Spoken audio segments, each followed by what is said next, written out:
Antes de chamar o pastor para trazer a palavra no nosso último culto de campanha, eu gostaria de compartilhar um breve testemunho com a igreja. Eu estive nessa igreja batista dos meus 11 anos até os meus 21 anos de idade. E durante esses 11 anos, 10 anos, eu conheci líderes fantásticos, homens e mulheres que realmente foram usados por Deus e enxergaram em mim algo diferente, e sempre estavam ali reafirmando um chamado, reafirmando uma obra de Deus, que no tempo oportuno de Deus ia cumprir a sua palavra, e grandes coisas seriam feitas, e etc, etc, etc.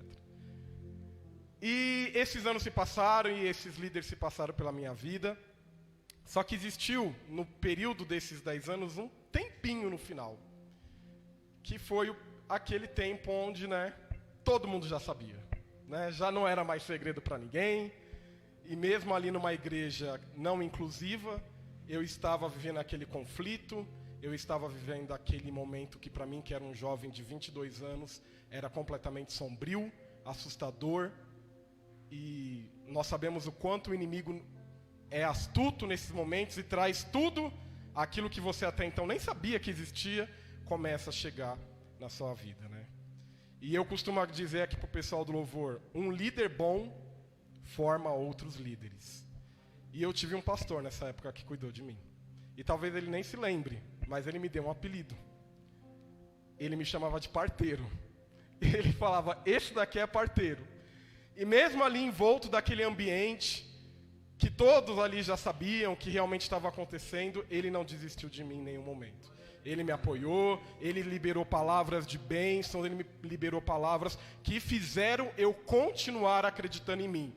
E mesmo quando eu percebi que talvez aquele não fosse mais o lugar ideal para que eu estivesse, eu continuei nos caminhos do Senhor, procurei uma outra igreja e graças a Deus eu nunca vira me desviar dos caminhos do Senhor. E aqui estou, 10 anos depois.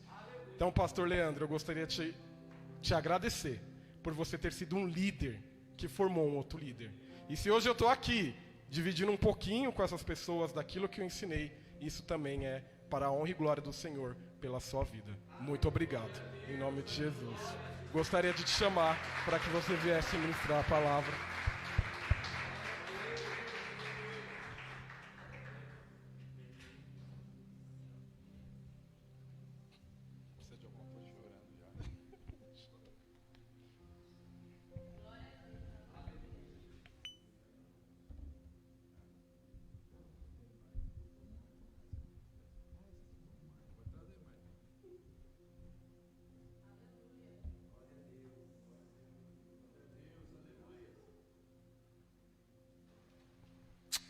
Graça e paz do Senhor Jesus.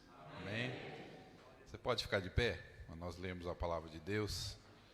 Temos que remir o tempo, E agradecer ao Marcelo, pastor Marcelo, pastor Leandro, meu xará, pela oportunidade.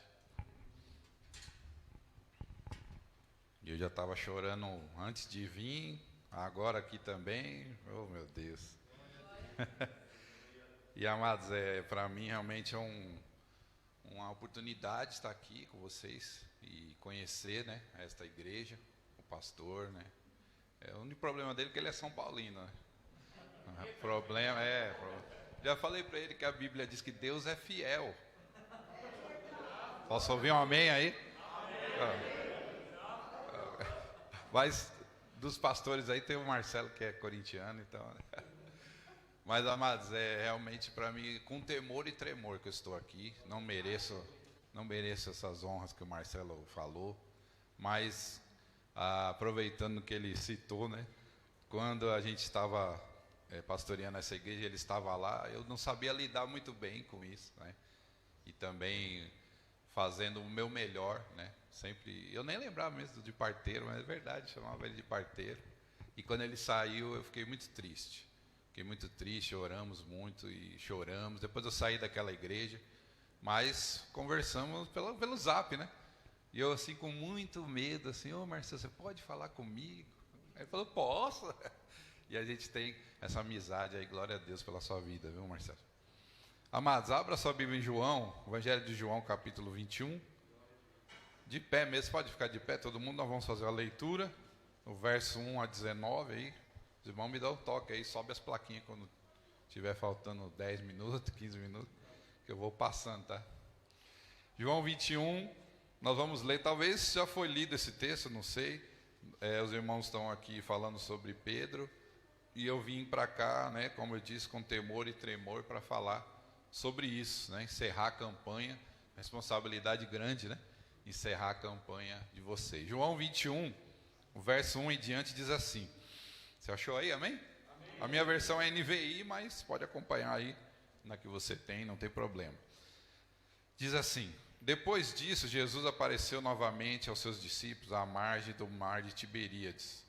Foi assim, estavam juntos Simão Pedro, Tomé chamado Dídimo, Natanael de Caná da Galileia, os filhos de Zebedeu, 2 outros discípulos. Vou pescar, disse-lhe Simão Pedro. E eles disseram, nós vamos com você. E eles foram e entraram no barco, mas naquela noite não pegaram nada. Ao amanhecer, Jesus estava na praia, mas os discípulos não o reconheceram. E ele lhes perguntou, filhos, vocês têm algo para comer? Eles responderam que não. Ele disse, lancem a rede ao lado direito do barco, e vocês encontrarão. Eles a lançaram e não conseguiram recolher a rede, tal era a quantidade de peixes. O discípulo a quem Jesus amava disse a Pedro, é o Senhor. Simão Pedro, ouvindo dizer isso, vestiu a capa, pois havia tirado, e lançou-se ao mar. Os outros discípulos vieram do barco arrastando a rede cheia de peixe, pois estavam apenas a cerca de 90 metros da praia. Quando desembarcaram, viram ali uma fogueira, peixe sobre brasas e um pouco de pão. Disse-lhe Jesus, tragam algum dos peixes que acabaram de pescar. Simão Pedro entrou no barco e arrastou a rede para a praia. Ela estava cheia, tinha 153 grandes peixes. Embora houvesse tantos peixes, a rede não se rompeu. Jesus lhe disse, venham comer. Nenhum dos discípulos tinha coragem de lhe perguntar, quem és tu?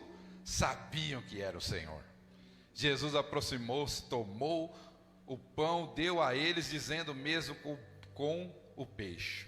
Essa foi a terceira vez que Jesus apareceu aos seus discípulos, depois que ressuscitou dos mortos. Verso 15. Depois de comerem, Jesus perguntou a Simão Pedro, Simão, filho de João, você me ama mais do que estes? Disse ele, sim, Senhor, tu sabes que eu te amo.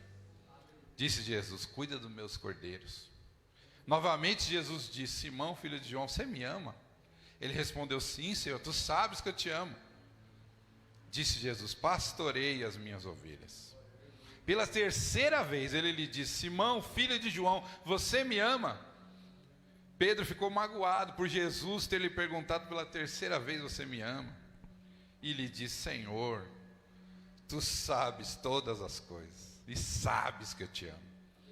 Disse-lhe Jesus, cuida das minhas ovelhas. Digo-lhe a verdade, quando você era mais jovem, vestia-se e ia para onde queria. Mas quando for velho, estenderá as mãos e outra pessoa o vestirá, e o levará para onde você não deseja ir. Jesus disse isso para indicar o tipo de morte com o qual Pedro iria glorificar a Deus. E então lhe disse, siga-me. Vamos orar mais uma vez? Senhor, aqui está a tua palavra. Ela é poderosa, viva, eficaz. Só pela leitura dela nós já somos edificados, Senhor. Mas essas pessoas estão aqui reunidas no teu nome, dizendo, Pai, falando da pesca maravilhosa, e eu quero que o Senhor faça a tua vontade, ó Pai, que essa palavra seja vivificada em nossos corações, e que toda obra maligna, todo intento do diabo que queira roubar essa palavra, nós repreendemos em nome de Jesus, Senhor. Amém, amém. Pode se assentar. Glória a Deus.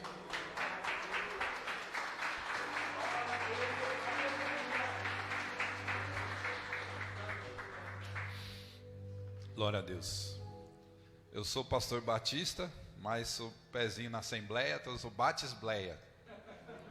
Não vou pular e gritar tanto como o meu xará, mas se eu der uns arrobo aqui, você fica tranquilo aí, tá? Gente, falar do Evangelho. E eu vim aqui com essa incumbência de encerrar essa campanha da pesca maravilhosa, a vida de Pedro, que tanta gente fala, tanta gente ensina, tanta gente ouve, e eu fiquei pensando que nós precisamos voltar para a essência, e essa que é a minha mensagem nessa noite, a essência do Evangelho, a essência do Evangelho. Se você gosta de perfume, né? Talvez tenha um cheiroso, uma cheirosa aí do seu lado. A gente sente o cheiro do perfume, aquele perfume que a gente gosta, né? Você sabe que o perfume tem essência. E alguns até pegam a essência de um perfume, né? Apenas a essência, para vender mais barato, né?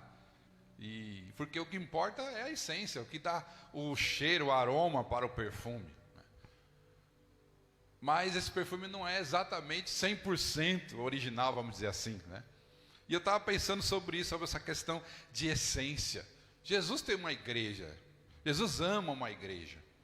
E essa igreja não é a igreja batista, não é a igreja habitar, é a igreja invisível do reino de Deus, né? É a igreja que faz parte do reino de Deus, que vai morar no céu. E a igreja que crê e vive, ou pelo menos vive na tentativa de viver, de ser igual a Jesus e de buscar essa essência do Evangelho, a noiva de Cristo.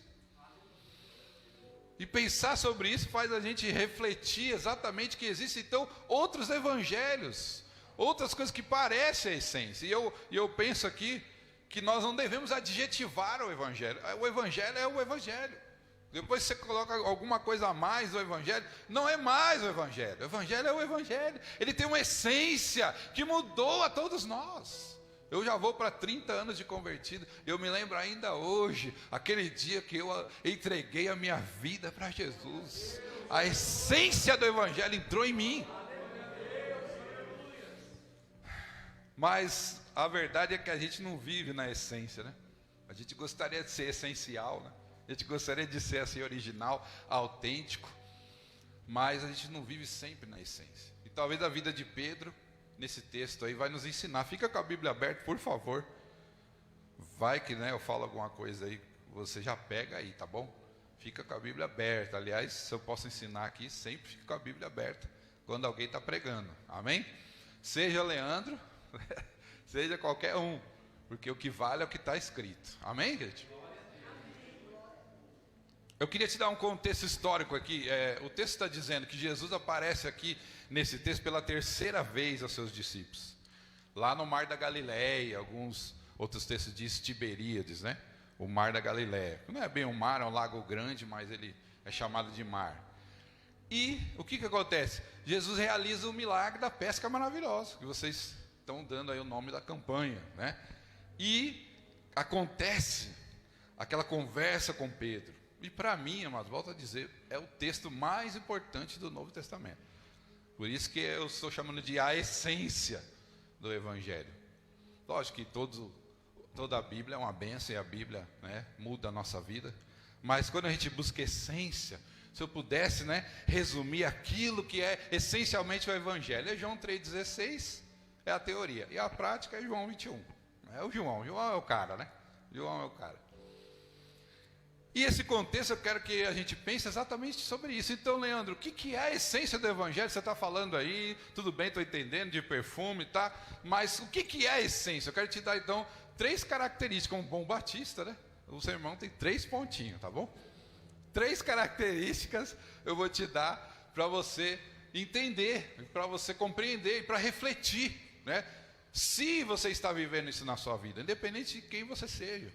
E eu faço essa reflexão sempre, fiz essa reflexão nesses dias, né? Quando o Marcelo me convidou, até hoje estou refletindo sobre isso. Será que eu estou vivendo na essência do Evangelho? Então a primeira característica está aí no verso 3 a 7.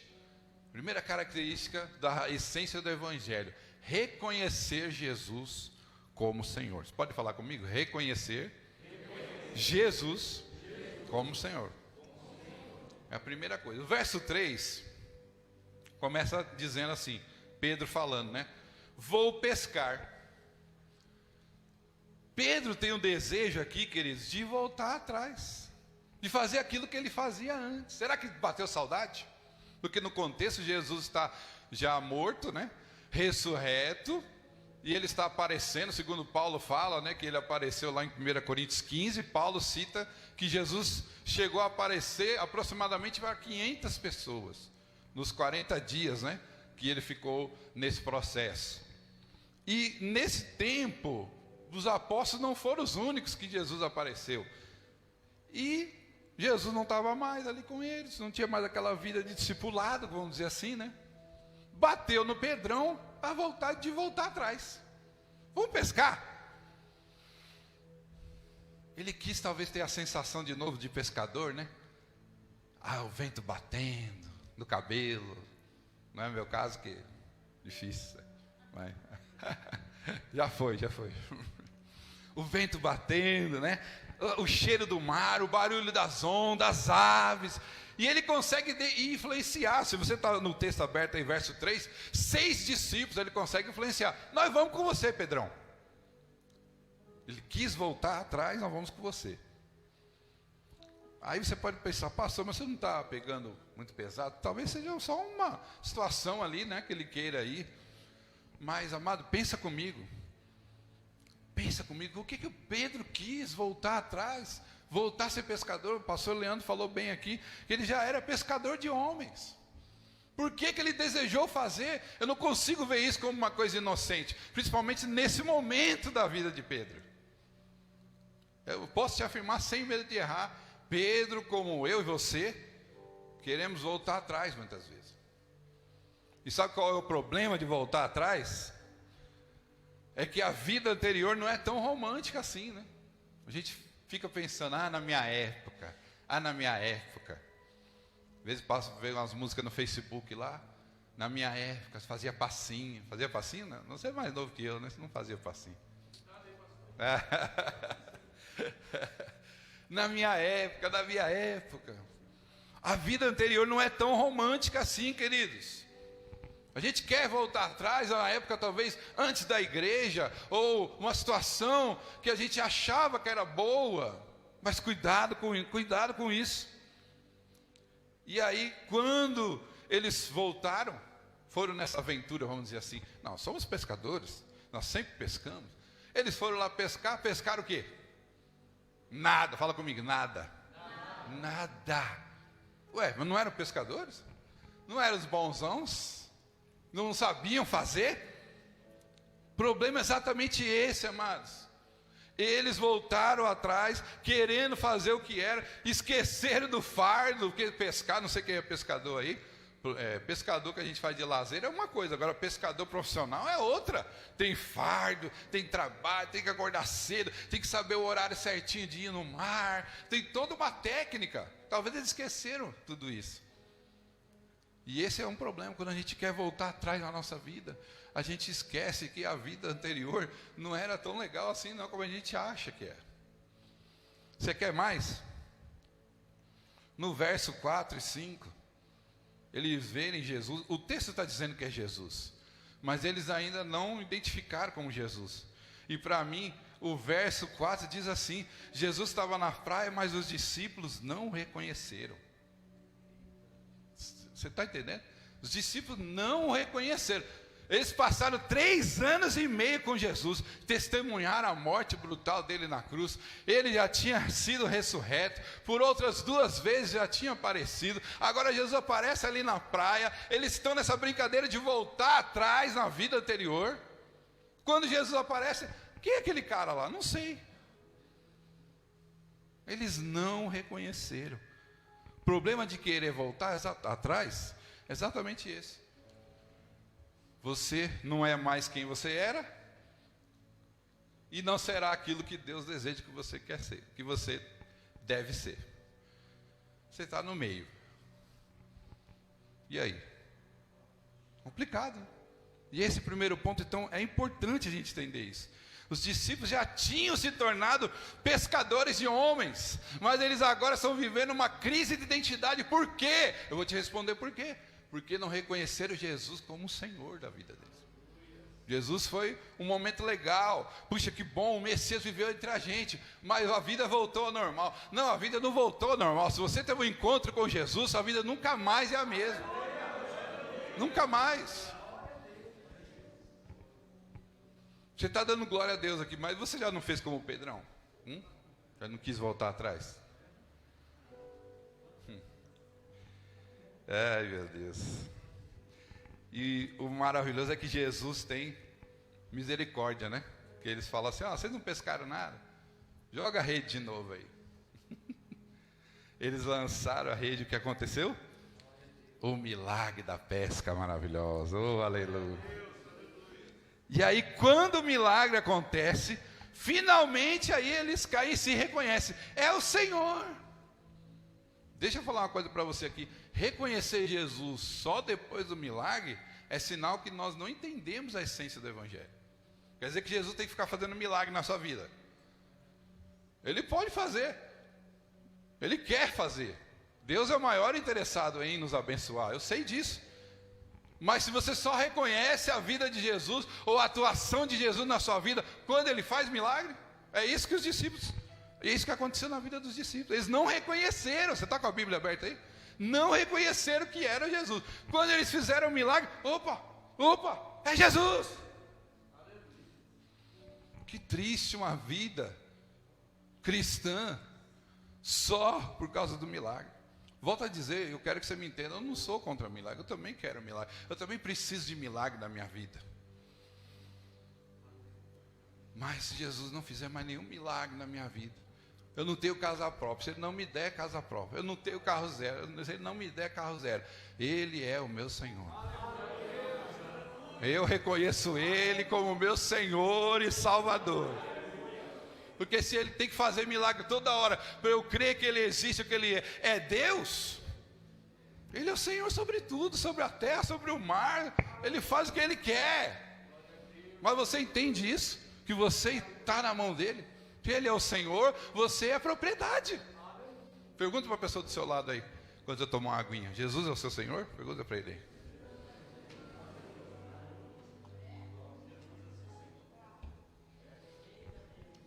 Deixa eu gastar um pouquinho a teologia aqui, que eu sou professor de teologia, abrindo parênteses. Uma das causas da perseguição da igreja primitiva foi justamente essa.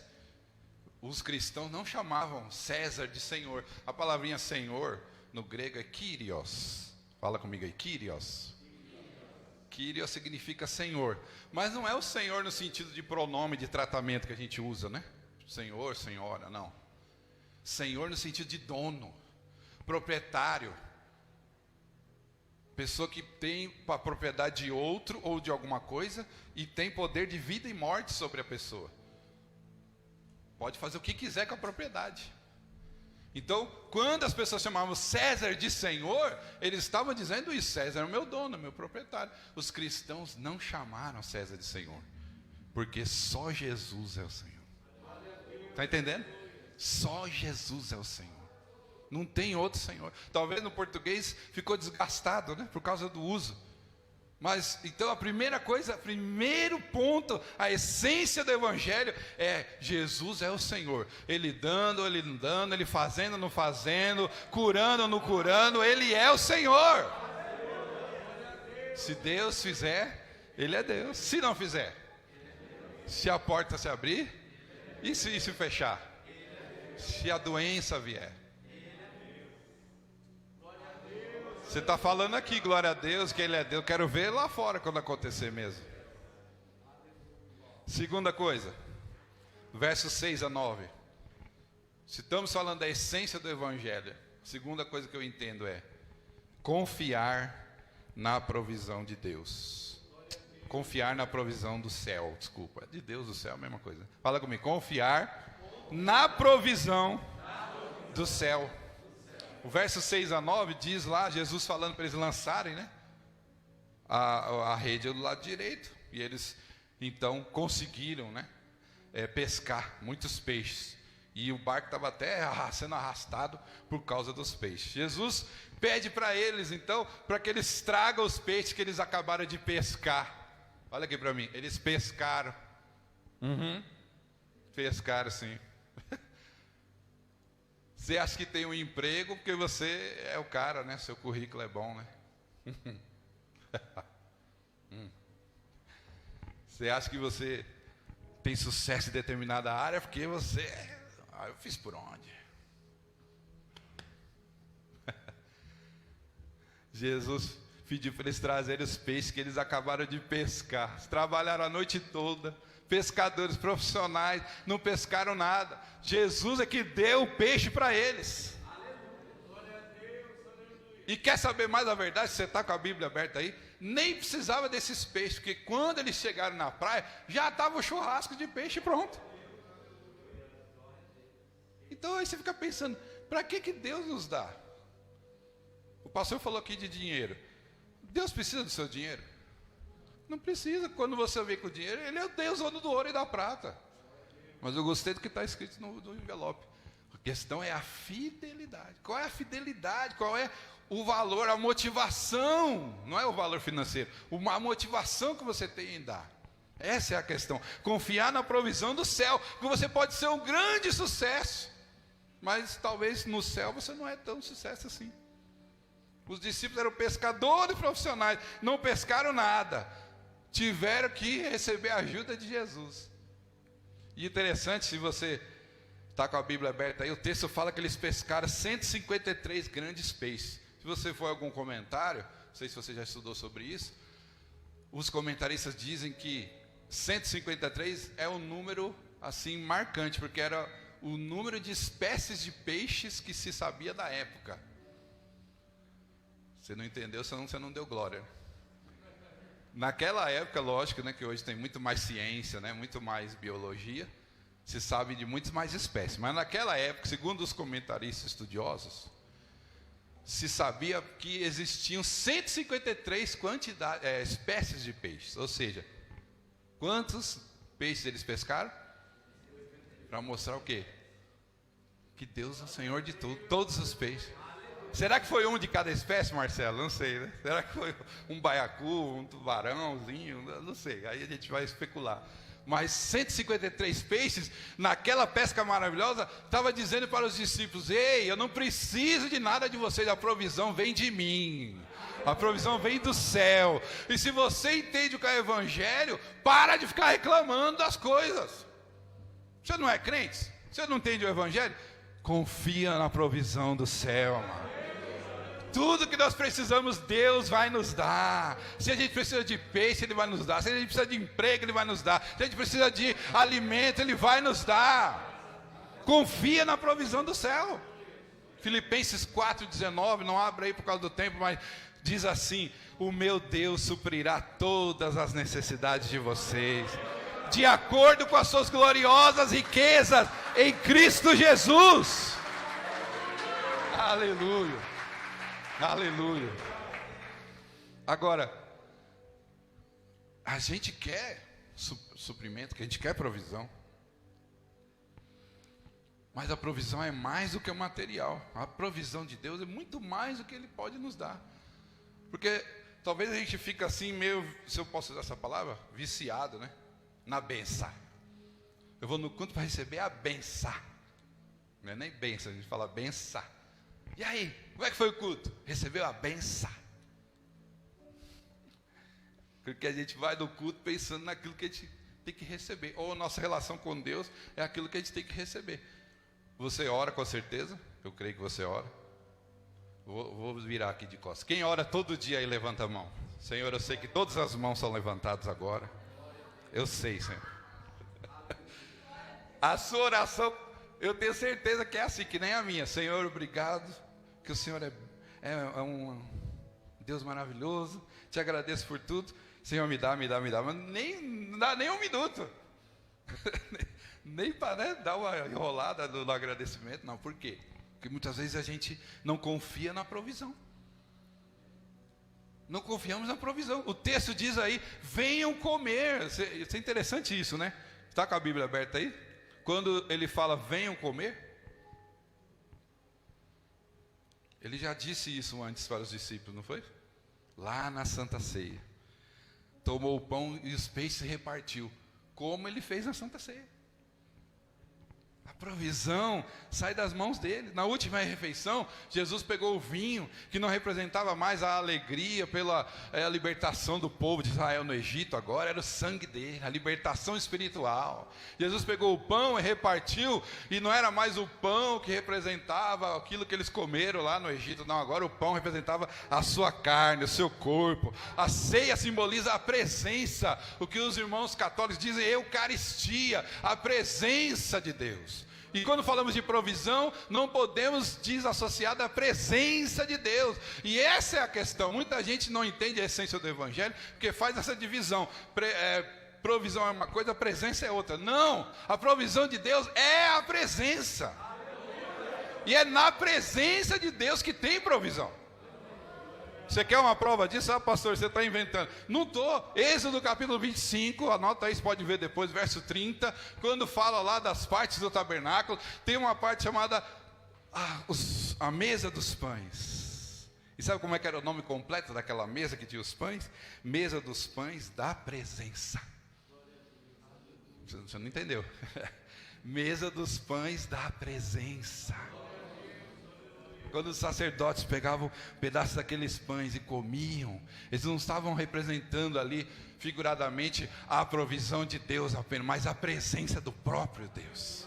Porque para ter presença tem que ter provisão e vice-versa. Se você acha que presença é uma coisa e provisão é outra, desculpa te dizer, você não entende ou não entendeu ainda a essência do Evangelho. É com temor e tremor que eu digo isso. E é nessa ordem, tá? Presença e provisão. Porque muitas vezes você tem presença e não tem a provisão ainda. Ainda. Porque se o maná parar de cair, você vai comer do fruto da terra, meu irmão. A presença, a essência do Evangelho. João capítulo 6, verso 32 em diante, diz assim: declarou-lhe Jesus, digo-lhes a verdade, não foi Moisés quem lhes deu o pão do céu, mas é o meu Pai quem lhes dá o verdadeiro pão do céu. Pois o pão de Deus é aquele que desceu do céu e dá vida ao mundo. Disseram eles: Senhor, dá-nos sempre desse pão. Então Jesus declarou: eu sou o pão da vida. Aquele que vem a mim nunca terá fome, e aquele que crê em mim nunca terá sede. Oh, aleluia. Veja nesse texto, João capítulo 6, 32 e diante, e até os discípulos naquela época não entenderam. Ele estava falando de presença, aí os discípulos falam: então nos dá esse pão. E é essa confusão que a gente faz hoje, essa confusão que eu faço hoje, e desculpa, eu sei que é essa confusão que você faz hoje. Presença e provisão. Então, amado, se você realmente crê no Evangelho, você tem que confiar na provisão do céu. Ela vai vir, ela vai vir. Não confia em mim não, não confia em homem não, confia na provisão do céu, na provisão. Aqueles que confiam, nós estamos vivendo a pandemia, uma situação muito terrível, é verdade, muitos desempregados, muito desespero. A igreja aqui está fazendo algo, eu sei que tem trabalho social, e muitas igrejas se acordaram para isso hoje, né? Que bom, que bom. Muitas igrejas que nunca fizeram nada, agora estão fazendo. Mas a pessoa pega uma cesta básica hoje, amanhã, mês que vem ela precisa de novo. Você come hoje, amanhã você vai comer de novo. Provisão você vai sempre precisar, mas quando você tem a presença, a provisão vem, querido. Então confia na provisão do céu. Terceiro e último, verso 17.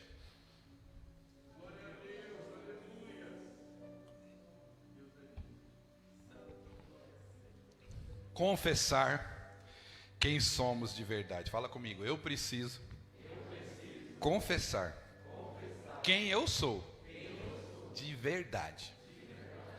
Esse é o terceiro ponto nesse meu entendimento do que é o Evangelho, a essência do Evangelho. Confessar quem somos de verdade. O verso 15 em diante, né? Mas do 15 ao 17. Após a refeição, Jesus está lá com os discípulos. São 6, né? Com Pedro 7. E aí é um momento crucial para Pedro, né? Ele, conforme o texto já diz aqui, ele já era a terceira vez que ele estava vendo Jesus ressurreto. Então ele já tinha visto Jesus outras 2 vezes, certo? Está comigo aí? E uma sós, né? Quando ele fala lá em Marcos, diz aos discípulos e a Pedro, né? E a outra no cenáculo, quando Jesus aparece com as portas tudo fechadas, né? Paz seja convosco. Então, essas duas vezes que Pedro viu Jesus. Mas assim, pelo teor das perguntas que a gente vê do 15 ao 17, não deu tempo de resolver aquela que a gente fala do elefante branco na sala, né? Tinha uma tensão no ar. Está comigo, gente? Não tinha uma tensão no ar? Tinha alguma coisa mal resolvida, um assunto que não tinha sido resolvido ainda. E muitas vezes é assim que acontece a nossa vida em relação a Deus, né? A gente ora, mas... E aí o Espírito Santo fala, meio aquela coisa, não. Aí você ora, Senhor, intercede, porque está na pandemia. Aí o Espírito Santo, legal, filho, mas... E o quartinho lá? E aquele que você trancou? Né? Vocês não fazem, só eu, né? Só eu que sou pecador, depois vocês oram por mim, porque... Eu preciso confessar quem eu sou. E aí, esse assunto não estava no ar? E aí, pensa comigo, eu gosto de imaginar a cena, você está com a Bíblia aberta, já aprendeu, né? Pensa comigo, imagina a cena, Pedro está frente a frente com Jesus ressurreto. Triunfante sobre a morte. Jesus falou que Satanás estava peneirando Pedro, e estava, não estava? Ele disse que Pedro ia negar ele 3 vezes, e Pedro negou. Ele tinha dito, olha, fira o pastor, as ovelhas serão dispersas, e aconteceu, Pedro também foi disperso. E ali a fogueira, imagina a cena, a fogueira, talvez já estava caindo a noite. Pedro e Jesus olhando na cara de Pedro, e Pedro assim. Não? Você não ia estar assim? Tipo, Pedrão, olha para mim. O que será que estava passando na cabeça de Pedro, hein?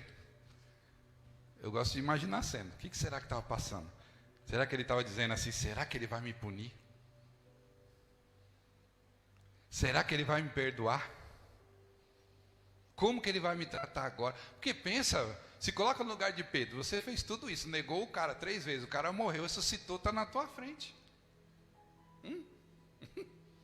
Fosse a gente, ó, mas não estava nem lá.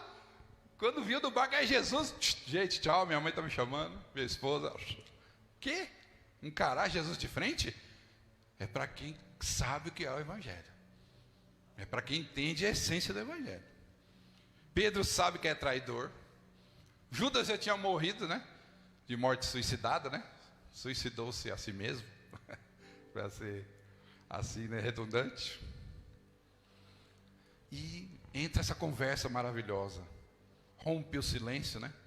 E Jesus pergunta para Pedro se ele o ama 3 vezes. Não sei se você já ouviu isso. E se você já ouviu, eu vou repetir. Talvez aqui com um pouquinho mais de profundidade, porque eu sou professor de grego também. E quando você analisa aqui esse texto, tem 2 palavras importantes nesse texto. A primeira é agapau e a segunda é filéu. Fala comigo, agapau. E a outra é filéu. Agapau, de onde vem ágape, né? Mas no grego é agape, tá? E filéu, onde vem filo. Filéu, a gente conhece Filadélfia, né? Adelfos é irmão, filo é um amor assim mais de irmão, de companheiro. Então, amor de irmão, uma coisa assim que seria Filadélfia. E ágape normalmente a gente usa esse termo para se referir ao amor incondicional, né? O amor sem medida que pais sentem pelos seus filhos, né? Cônjuges e também o próprio Deus. Mas tem alguma coisa a mais também. O agapau, ele é um sentimento mais racional, sabe aquele afeto mais racional de quem está casado, por exemplo. Esse mês que vem eu completo 25 anos casado, com a mesma mulher, que hoje tem que falar isso, né? Com a mesma mulher. Ela me aguenta até hoje. 25 anos, Marcelo conhece ela. Hoje é aniversário dela, inclusive, né? Ela está assistindo. Amor, te amo, beijo.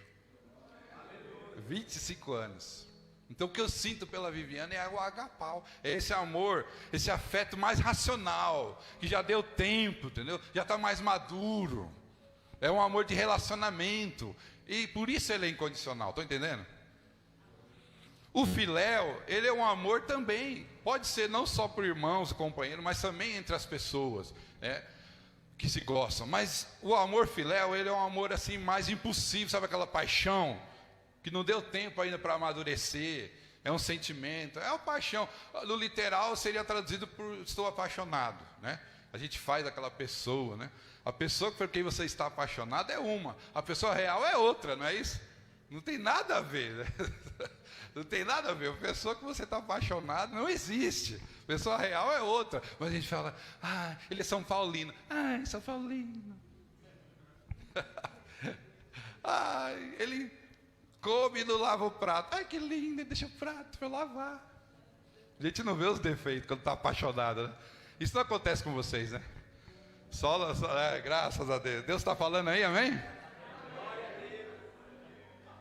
Fala, papai. Gente, por causa do tempo eu tenho que correr. Então, por que eu estou falando essas duas palavras? Fica com o texto aberto. Do 15 ao 17, essas perguntas, no português, elas ficam assim, rasas. Porque a gente só vê o seguinte diálogo. Jesus perguntando, Pedro, tu me amas? E Pedro responde, sim, tu sabes que eu te amo. Não é isso? Repete 3 vezes. O máximo que a gente chega em compreender é que Jesus repetiu 3 vezes, por quê? Porque Pedro negou ele 3 vezes. Então, Jesus está dando a chance de Pedro se arrepender, né? Vamos dizer assim. Mas quando você vai no original, na primeira vez, eu vou fazer uma transliteração aqui, bem tosca, só para a gente entender, tá? Na primeira vez, Jesus pergunta assim, Pedro, agapasme, porque você me ama com esse amor de relacionamento maduro, incondicional, pau para toda obra. No original grego, Pedro responde assim, sim, Senhor, tu sabes que eu te filéu. No português você não percebe isso. Na segunda vez, Jesus novamente, Pedro, agapasme, você me ama com esse amor maduro, esse relacionamento. Nós temos um relacionamento, nós estamos juntos, somos parça. Pedro responde, sim, Senhor, tu sabes que eu te filéu. Já está com raiva do Pedro aí, não? Agora, na terceira vez, no português não dá para a gente ver. Na última vez, sabe o que acontece? Jesus desce no nível de Pedro. E no original você vai ver Jesus perguntando assim para Pedro, na terceira vez, Pedro, filome. Então você me ama com esse amor de paixão impossível? Aí o texto diz que Pedro fica chateado, porque Jesus perguntou novamente. E nós, nosso entendimento, talvez no seu até hoje, você está pensando, ficou chateado porque ele repetiu 3 vezes. Não é só isso. Ficou chateado porque ele entendeu que Jesus percebeu que ele não era capaz de amar com um amor incondicional. E Pedro estava falando a verdade, quem ele era, porque isso é o evangelho. Talvez Pedro pensando assim, eu neguei esse cara 3 vezes, ele ressuscitou, está aqui na minha frente, eu vou fazer de novo, está louco? Agora, doa quem doer, custe o que custar, eu vou ser genuíno, vou ser verdadeiro. Senhor, o Senhor sabe que eu não consigo, o máximo que eu consigo é ser apaixonado. Confessar quem nós somos. E Jesus desce ao nível, gramaticalmente falando, desce ao nível de Pedro. Ora, mas não foi isso que ele fez. Jesus não desceu da glória e viveu entre nós. E o próprio João vai dizer, e vimos a sua glória, glória como unigênito do Pai, cheio de graça e de verdade. O verbo logos andou, ele se encarnou, ele não é um Deus superior que fica cuidando da galáxia B612 e não tem mais o que fazer. Não, ele está entre aqueles que o amam. Ele está naqueles que confessam quem são de verdade. Aleluia. Pedro responde, Senhor, tu sabes todas as coisas, sabe que eu sou pecador, eu não sou merecedor, não posso nem falar essa palavra ágape aí, mas tu pode ter certeza, eu sou apaixonado por ti. E em vez de recriminar o Pedrão, você tem que aprender com ele. Porque diante daquela possível punição, talvez que ele receberia, ele falou assim: eu vou ser verdadeiro, eu vou confessar quem eu sou. Senhor, eu sou isso aí. E é isso que, amados, que eu quero dizer. Talvez vocês deram a ênfase na pesca maravilhosa e aqui na vida de Pedro. E Jesus me trouxe aqui para te falar que a ênfase tem que ser no caráter de Pedro. Confessar quem você é. Porque mais hora ou menos hora, você e eu e todos nós vamos estar nessa posição de Pedro, em frente à fogueira. Se eu posso dizer, a fogueira da verdade. E eu gosto de uma música do João Alexandre, e ela diz sobre esse texto. Em um dos verbos ela fala assim: é a hora da verdade aqui em volta da fogueira. Melhor jogar tudo que é palha no fogo. Quando estamos diante do Senhor Jesus. Porque você não pode esconder nada dele. Jesus sabe exatamente quem você é, meu querido, minha querida. A pessoa que você está mostrando aqui, desculpa falar, não é você. É o que você está mostrando para mim, para nós aqui. Mas lá no teu quarto, Jesus sabe quem você é. Exatamente quem você é. E ali é o momento de vocês falar: Senhor, é a milésima vez que eu peco nisso, Senhor. Senhor, eu não consigo fazer isso. Porque nessa hora, querido, Jesus está olhando bem dentro dos nossos olhos. E é possível enganar Ele? É possível convencer Ele do contrário? Então, se eu fosse você, nesse terceiro ponto, nessa essência do Evangelho, talvez você fez o primeiro já. Talvez você fez o segundo. Mas você tem dificuldade, como eu, nesse terceiro ponto. Confessar quem eu sou de verdade. De verdade. O arrependimento é a porta do reino de Deus. O pastor falou que alguns vão se batizar. Para se batizar, que é a expressão pública da sua fé, tem que ter passado pela porta do reino de Deus. E qual é a porta do reino de Deus? Não são aquelas portas ali, é o arrependimento. Arrepender-nos daquilo que desagrada ao Senhor.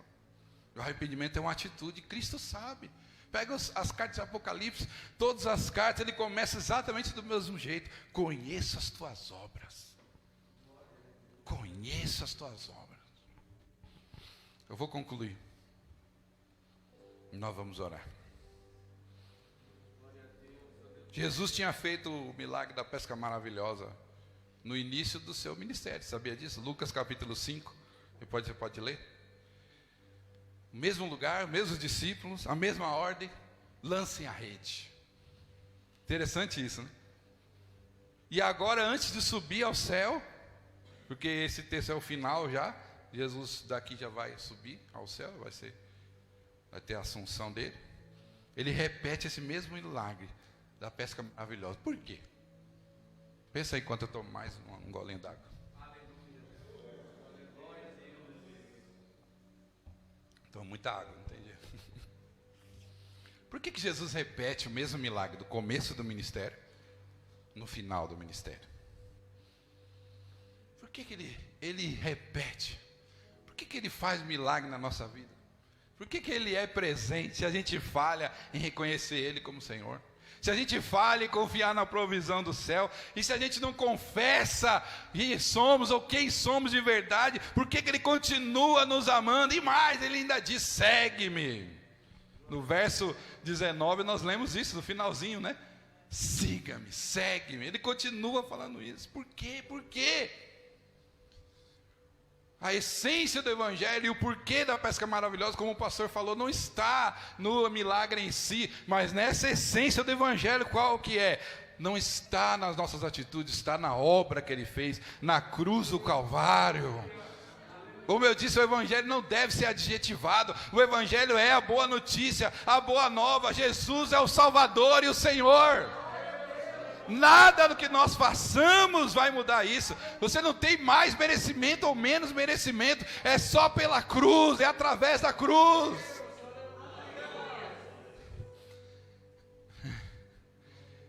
E você não crucifica caras legais. Caras legais não são crucificados. Existe um evangelho hoje aí dizendo que Jesus era um cara legal. Jesus não era um cara legal, porque caras legais não são crucificados. E se você quer fazer aquilo que a Bíblia ordena, descrito em Gálatas capítulo 2, verso 20: crucificado estou com Cristo, já não vivo mais eu, mas Cristo vive em mim. Espiritualmente falando, desculpe, você não pode ser um cara legal. Você tem que se arrepender. Você tem que dizer: Senhor, eu sou isso aqui, ó. Eu sou isso.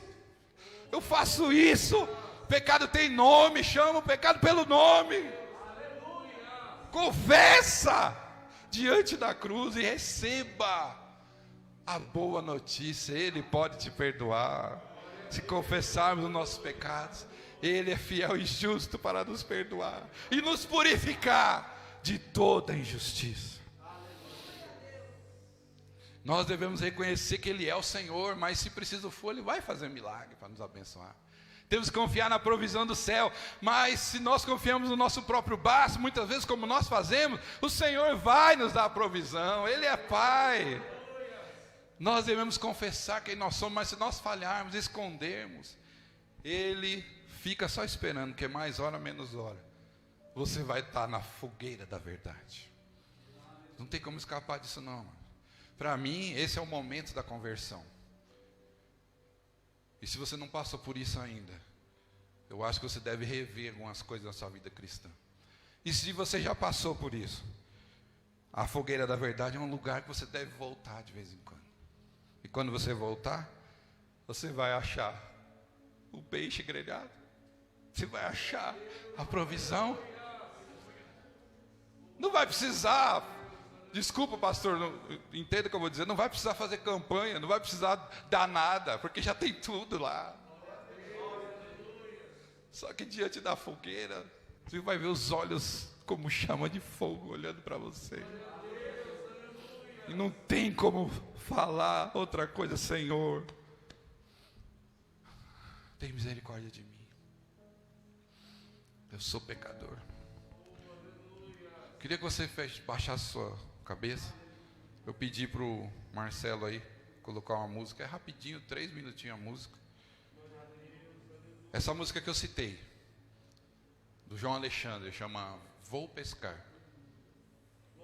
Talvez eu não precisava nem ter pregado aqui, só a música já é suficiente. Mas ouça essa música com atenção e a letra, depois nós vamos orar.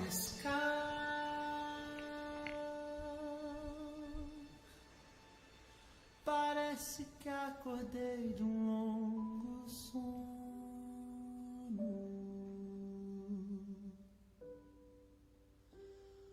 Parece até que eu parei no tempo.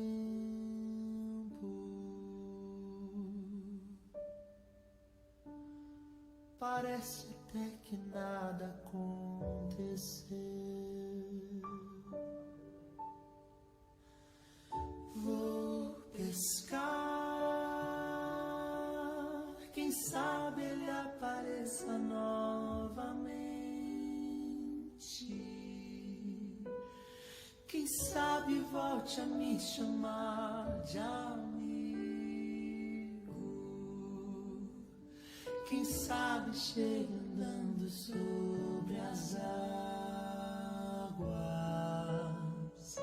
Quem sabe.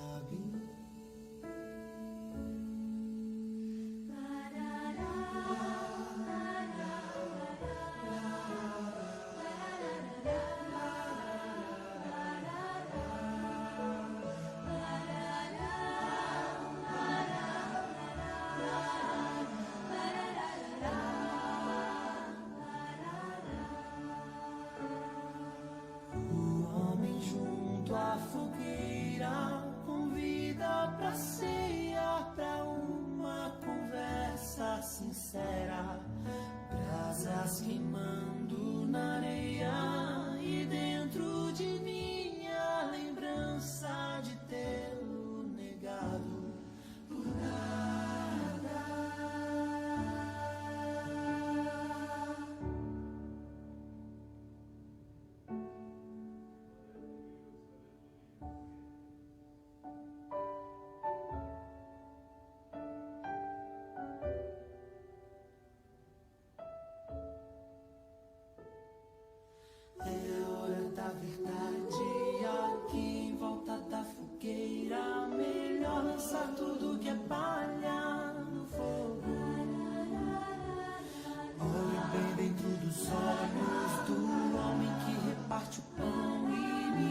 Pode ficar de pé agora? Não pode deixar baixinho aí, pode deixar baixinho. Deixa baixinho, deixa rolando, mas baixa.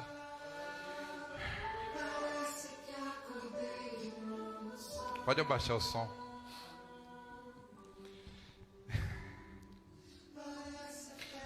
Feche seus olhos aí. Eu não vou chamar aqui ninguém à frente, porque é para todos nós isso. A pesca maravilhosa termina em volta da fogueira. Feche seus olhos agora. Esteja nesse lugar agora, na fogueira. Diante da fogueira da verdade.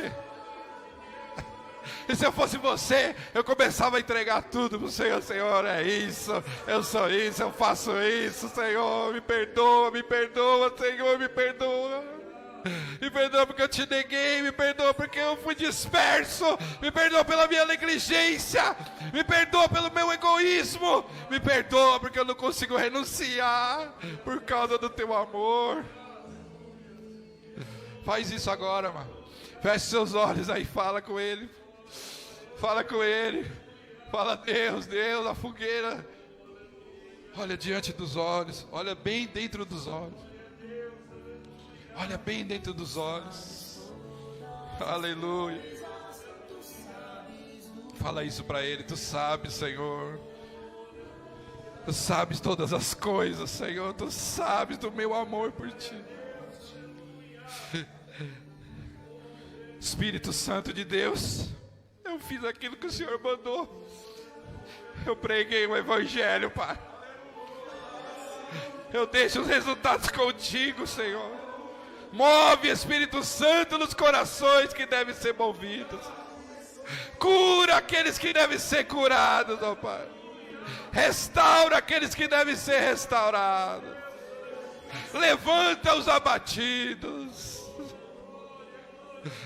Leva-nos a esse lugar que muitos falam de secreto, de contemplação, mas antes da contemplação tem a fogueira da verdade.